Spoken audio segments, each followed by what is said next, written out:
আসসালামু আলাইকুম। Simple recipe with মিতে সকলকে স্বাগতম। আজকে তৈরি করে দেখাবো একদম ঘরোয়া উপায়ে চিকেন বার্গার রেসিপি। এটা খেতে এতটা অসাধারণ যে আপনি একবার খেলে এটার ফ্যান হয়ে যাবেন। তাহলে দেরি না করে চলুন চলে যাই মূল রেসিপিতে। আমি এখানে মুরগির বুকের মাংস ছোট ছোট কিউব করে কেটে নিয়েছি। এটা আপনারা দেখলে কাছ থেকে বুঝতে পারবেন।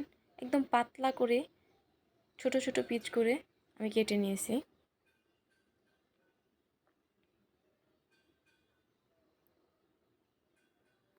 আমি এগুলো ভালো করে ক্লিন করে ছাঁকনি দিয়ে ছেঁকে পানিটা ঝরিয়ে নিলাম।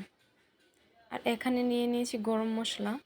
এখানে গোলমরিচ গুঁড়া, লবণ, হলুদের গুঁড়া, গরম মশলার গুঁড়া, ধনিয়া গুঁড়া এবং মরিচের গুঁড়া।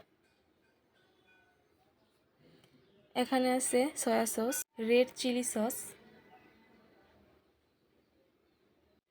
এবং টমেটো সস।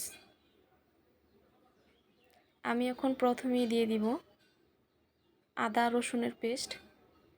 এখানে আপনারা পরিমাণ মতো দেবেন। আমি এখানে 1 টেবিল চামচের মতো দিয়েছি এবং সবগুলো গরম মশলা এখানে অ্যাড করে নিলাম।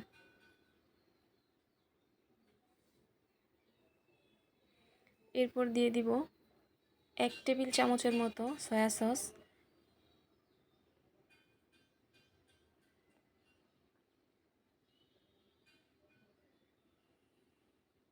Red chilli sauce. এটা সামান্য পরিমাণে দিবেন, কারণ এটা কিন্তু ঝাল হয়। আপনারা যদি ঝাল বেশি খান তাহলে এটা বাড়িয়ে দিতে পারেন। তো আমি আমার পরিমাণ মতো দিয়ে দিয়েছি। এখন দিয়ে দিব টমেটো সস। এটা হাফ টেবিল স্পুনের মতো দিতে পারেন। এখন সবগুলো ভালো করে ম্যারিনেট করে নিব। এটা আপনি চাইলে কিছুক্ষণ রেস্টে রেখে দিতে পারেন অথবা সাথে সাথে ভেজে নিতে পারেন। রেস্টে রেখে দিলে চিকেনগুলো খুবই সফট হয়। আমি ঢাকনা দিয়ে কিছুক্ষণের জন্য রেখে দিব। এখন আমি কড়াইতে অল্প তেল দিয়ে এটা আমি ভেজে নেব। এটা ডুবো তেলে ভাজতে যাবেন না, এটা খুবই অল্প তেল দিয়ে ভেজে নেবেন। তো আপনারা স্ক্রিনে দেখে আশা করি বুঝতে পারছেন।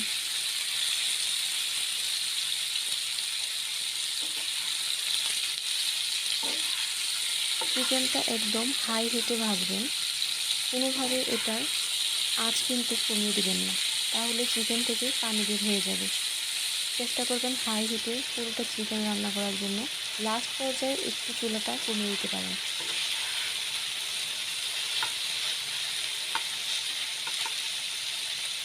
আমার চিকেনটা অনেকটাই সিদ্ধ হয়ে এসেছে। তো এই হচ্ছে ফাইনাল লুক। আমার চিকেনগুলো ভাজা হয়ে গেছে, আমি নামিয়ে নিয়েছি এটা। আর এখানে লাগবে আমার একটা টমেটো আর একটা শসা। এখানে আপনারা অনেক কিছু ব্যবহার করতে পারেন। আর এখানে নিয়েছি 2টা ব্রেড। এটা আমি সাধারণ মুদি দোকান থেকে কিনে এনেছি। এখানে লেটুস পাতা আর অন্যান্য অনেক কিছু ব্যবহার করা যায়। তো আমার হাতের কাছে যেগুলো ছিল আমি ওইগুলো দিয়ে বানিয়ে দেখাচ্ছি। শসাগুলো এবং টমেটোগুলো আমি এই সাইজ আকারে কিউব করে নিয়েছি।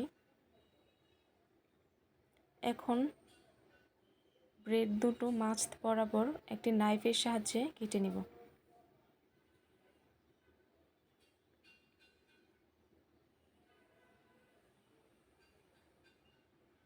এটা পুরোটা আলাদা করে নিয়ে আমি একটু জায়গা ফাঁকা রেখেছি। এই যে দেখতে পাচ্ছেন। তো 2টা ব্রেডই আমি একই রকমভাবে কেটে নেব।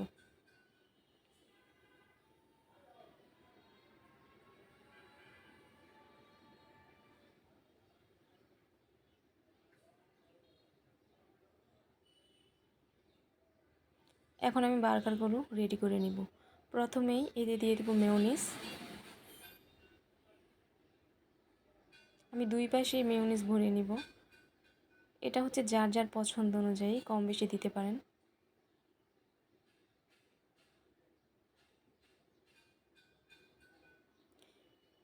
মেয়োনিজটা আমি দোকানের কেনা মেয়োনিজটা ব্যবহার করছি।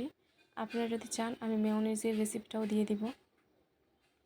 এবং উপরে টমেটো সস দিয়ে তারপর চিকেনগুলো দিয়ে আবার উপরে একটু টমেটো সস দিয়ে এটা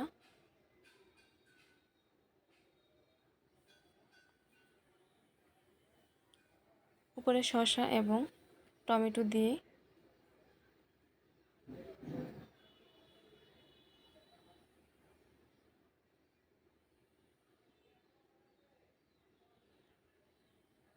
উপরে দিয়ে এটা চাপা দিলেই রেডি হয়ে যাবে।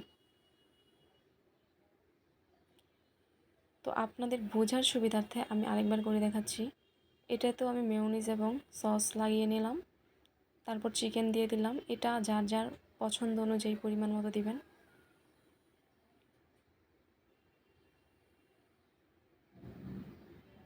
আপনারা এখানে লেটুস পাতা ইউজ করতে পারেন, এতে দেখতে যেমন ভালো লাগবে খেতেও ভালো লাগবে। তো উপরে আমাদের পছন্দ মতো অল্প একটু রেড চিলি সস দিয়ে দিলাম এবং টমেটো শসা দিয়ে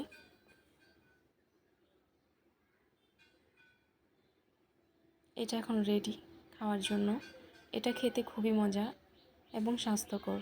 আপনার বাচ্চাকে এটা টিফিনে অথবা স্ন্যাক্স টাইমে দিতে পারেন, আপনার বাচ্চা খুবই খুশি হয়ে খাবে। এটা যেমন স্বাস্থ্যকর তেমন হাইজিনিক মেনটেন করে বানানো।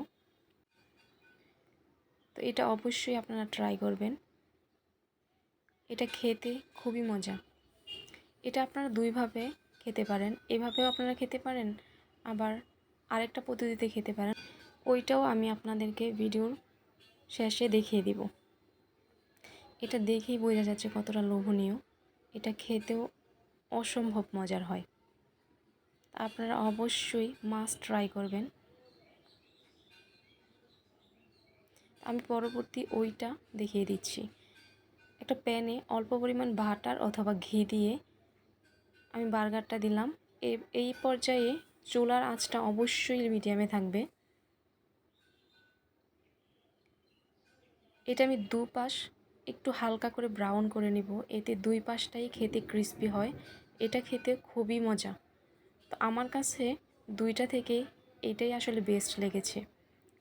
আপনারা দুইটাই ট্রাই করতে পারেন এবং পরবর্তী রেসিপিগুলো দেখতে অবশ্যই আমার চ্যানেলের পাশে থাকবেন। ধন্যবাদ।